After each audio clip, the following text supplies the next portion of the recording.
Termasuk daripada menghormati ilmu ialah dilarang meletakkan kitab di dekat kakinya ketika duduk bersila. Dan hendaklah kitab tafsir diletakkan di atas kitab-kitab yang lain, dan hendaklah tidak meletakkan sesuatu di atas kitab. Adalah guru kami Burhanuddin bercerita tentang seorang ahli fikih yang meletakkan tempat tinta di atas kitab. Lalu beliau berkata kepadanya, "Engkau tidak akan memperoleh manfaat dari ilmu engkau." Al-Ustadz Al-Qadhi Hani berkata, jika perbuatan itu meletakkan tempat tinta di atas kitab tidak bermaksud meremehkan kitab tersebut, maka tidak apa-apa, tetapi sebaiknya diletakkan di tempat lain. Termasuk daripada menghormati ilmu ialah para penuntut ilmu harus bagus dalam menulis atau mendabit kitabnya. Tulisannya harus jelas, tidak terlalu kecil sehingga sulit dibaca. Imam Abu Hanifah rahimallahu ta'ala pernah melihat muridnya yang tulisannya sangat kecil-kecil sehingga tidak jelas. Lalu beliau menegurnya seraya berkata, "Jangan terlalu kecil dalam menulis, karena kalau engkau sudah tua pasti menyesal. Dan apabila engkau telah wafat, maka engkau akan dimaki oleh orang yang melihat tulisan engkau, yakni jika engkau sudah tua dan pandangan mata engkau sudah lemah, maka engkau akan menyesali perbuatan engkau. Dan seharusnya kitab itu dibentuk menjadi persegi 4 seperti yang biasa dikerjakan oleh Abu Hanifah, agar mudah dibawa, diletakkan, dan dibaca. Dan hendaklah tidak memakai tinta merah dalam menulis kitab, karena hal itu kebiasaan para falsafah atau filosof, bukan kebiasaan ulama salaf. Bahkan guru kami tidak mau memakai kendaraan berwarna merah. Termasuk daripada menghormati ilmu ialah menghormati teman-teman dan orang yang belajar bersamanya. Para penuntut ilmu harus saling mengasihi dan menyayangi, terutama kepada guru, supaya ilmunya berfaedah dan diberkahi.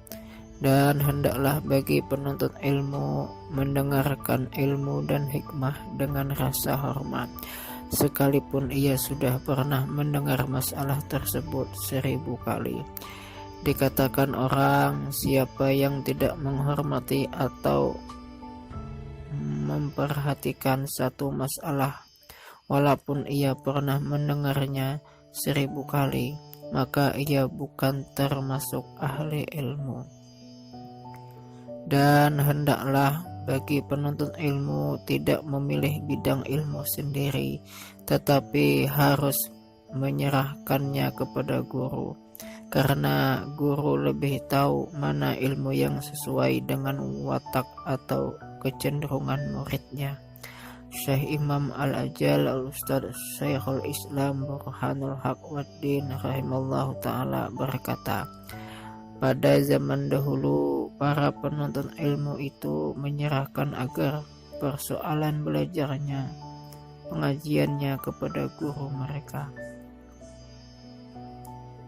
dan mereka berhasil dalam meraih cita-cita mereka.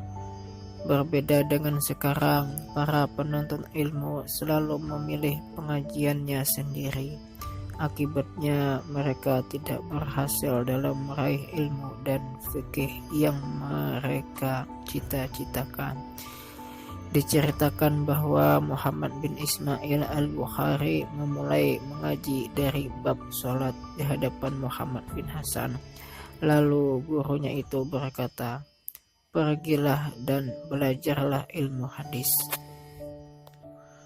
Gurunya berkata demikian karena gurunya mengetahui tabiat dan kecenderungan Imam Bukhari, dan beliau menuntut ilmu hadis, dan akhirnya beliau menjadi muqaddam, pelopor seluruh imam hadis.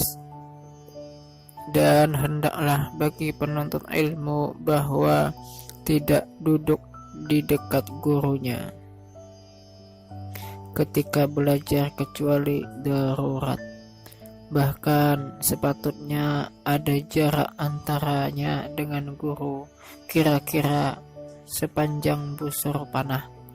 Hal ini semata-mata untuk menghormati guru, dan hendaklah bagi penuntut ilmu untuk meninggalkan akhlak yang tercela, karena akhlak yang tercela itu ibarat anjing yang samar.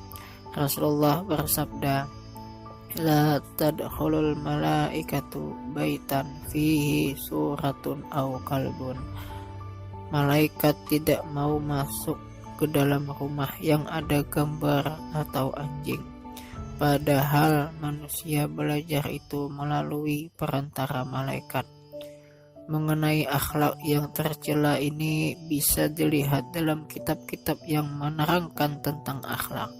Karena kitab ini tidak memuat hal itu, jadi para penuntut ilmu wajib menjauhi akhlak yang tercela, lebih-lebih sifat takabur atau sifat sombong. Seorang penyair berkata, "Ilmu adalah musuh orang yang sombong, sebagaimana banjir menjadi musuh di dataran tinggi." Dikatakan pula, kemuliaan itu datang bukan karena usaha, tetapi karena karunia Allah Subhanahu wa Ta'ala. Maka berapa banyak budak yang menempati tempat orang merdeka, dan berapa banyak pula orang yang merdeka menempati kedudukan budak.